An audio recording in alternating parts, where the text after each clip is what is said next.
titingnan nyo mga kababayan, may 51 billion na hinahabol po kay Paulo Duterte at hindi niya po masagot-sagot yan kung saan po napunta. Kaya nga kung titingnan po natin mga kababayan, yung sinasabi niya dito na tila daw po nakakalimutan na yung issue ng anomaly sa flood control mga kababayan, di ba maliwanag na may mga nakukulong na at may mga makukulong pa? Kasama yung mga kaalyado mo. Di ba yung mga kaalyado mo na sina Joel Villanueva, sina Jinggoy Estrada, at itong sina Chis Escudero na pinilit patulugin yung impeachment ni Sara Duterte dyan sa Senado noong 19th Congress mga kababayan. So ngayon, sabi pa dito, basahin pa natin itong pagsoplak ni former Senator Trillanes dito po kay Pulong Duterte. So ngayon, basahin natin mga kababayan. Ayan, sabi po dito, eto daw, Trillanes hindi kinalimutan ang flood control issue ni Pulong. Hahabulin ko pa rin. O yun yung sabi ni former Senator Trillanes. Kasi ang problema dito mga kababayan kay kay Paulo Duterte, masyado po siyang maingay. Pero hindi niya alam na may kailangang habulin ng pamahalaan sa kanya. Kailangan siyang tanungin at kailangan patugain kung saan niya dinala yung 51 billion pesos na nakalaan dapat sa flood control nung panahon na nasa kapangyarihan yung kanyang tatay. Dahil nakakapagtaka yung budget na ganun kalaki. 3 distrito na kayang paglagyan nun. Anyway, ituloy pa natin mga kababayan. Sabi po dito, sinagot ni dating Antonio Trillanes Deport ang pahayag ni Davao City Representative Paulo Pulong Duterte sa umano'y tila pagkalimot sa isyo ng maanumalyang flood control project.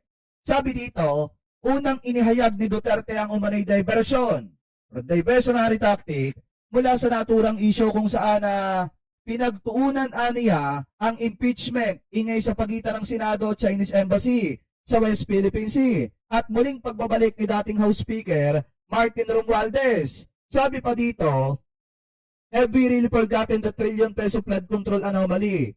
Or we're being made to forget sa adang mambabatas? Dagdag pa niya, habang abala daw po ang publiko sa ingay at drama, ang pinakamalaking anomalya sa kasaysayan ng flood control spending ay unti-unting itinutulak palabas daw po ng usapan.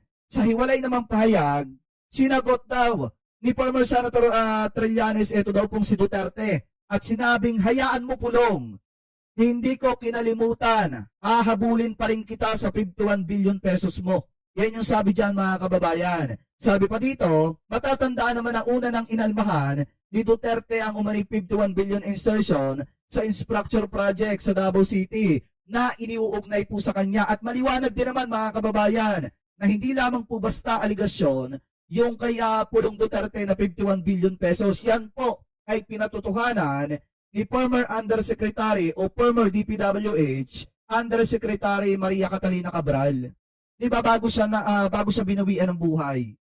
Kaya nga kung titingnan nyo mga kababayan, talagang kung hindi nawala etong si Cabral, baka papunta kay Pulong Duterte yung investigasyon dahil po sa 51 billion pesos na hinahabol po sa kanya ng ating pamahalaan, ng ating gobyerno. Dahil nga doon sa flood control mga kababayan, napalagay daw yung 51 billion pesos na yun na hindi naman alam kung saan flood control yon. Kasi nga, binabaha pa rin po ang Davao City. So ngayon, mga kababayan, yan yung mga pag-iingay ni Paulo Duterte na talagang tumatama rin po sa kanya. Kaya nga hindi na rin nakakapagtaka kung bakit sinabi ni former Senator Trillanes na hindi niya nakakalimutan yung 51 billion pesos ni Pulong Duterte at hahabulin pa rin niya ito pong si Pulong mga kababayan. Kaya nga kung mapapansin niyo po, hindi na rin nakakapagtaka dahil sa pinaggagawa ng mga anak nitong si Digonggong kung bakit kumukonti na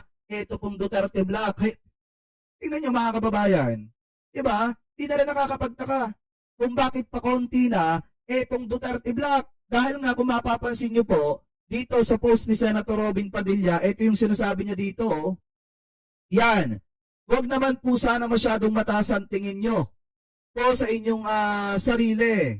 Kami po, at kami ay maliitin sa Duterte Black. Hindi naman po kami siguro gagawing number 1 na mga senador ng karamihan mga Pilipino kung wala po kaming nagawa bilang mga tao.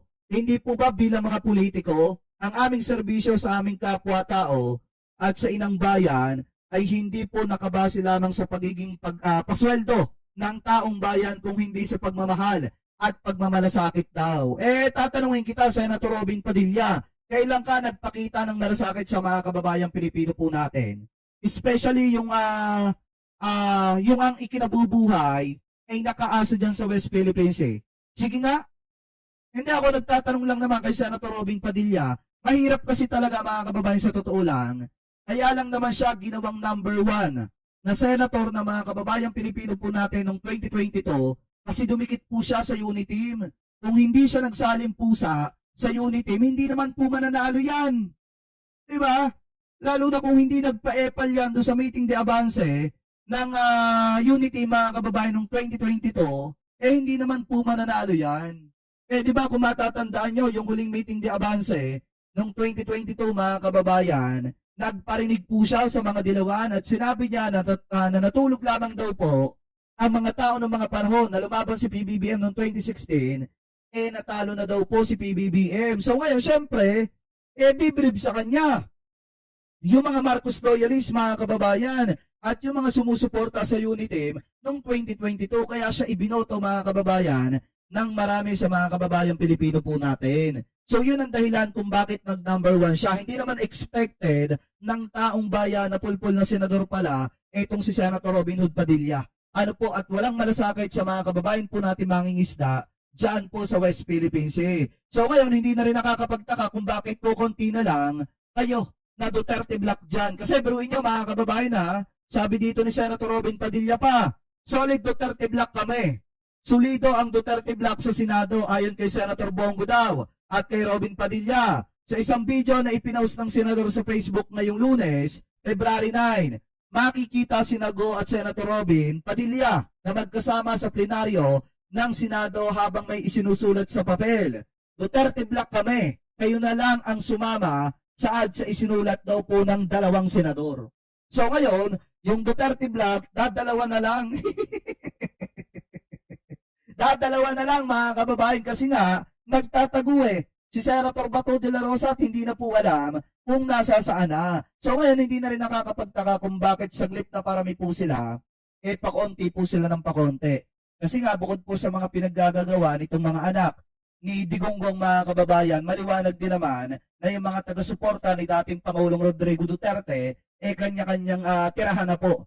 Ano po kasi biruin nyo, yung grupo ni Alpotera, at yung grupo mga kababayan na may ayaw naman kay Alpotera, sila po ang nagbabakbakan dyan sa loob ng Duterte community. Kaya hindi na rin po nakakapagtaka kung bakit pagdating din doon sa mga kaaliyado ni Digong, saglit na parami po sila, pakonti na lang pakonti. Kasi nga po, konti na lang talaga yung naniniwala dito po sa mga Chinador na ito. Ano po, so kayo, mga kababayan, ano po masasabi ninyo? Hingil po dyan sa topic na yan mga kababayan na tinalakay po natin. Comment below na lamang po kung ano po ang comment at opinion po ninyo, hingil po dyan.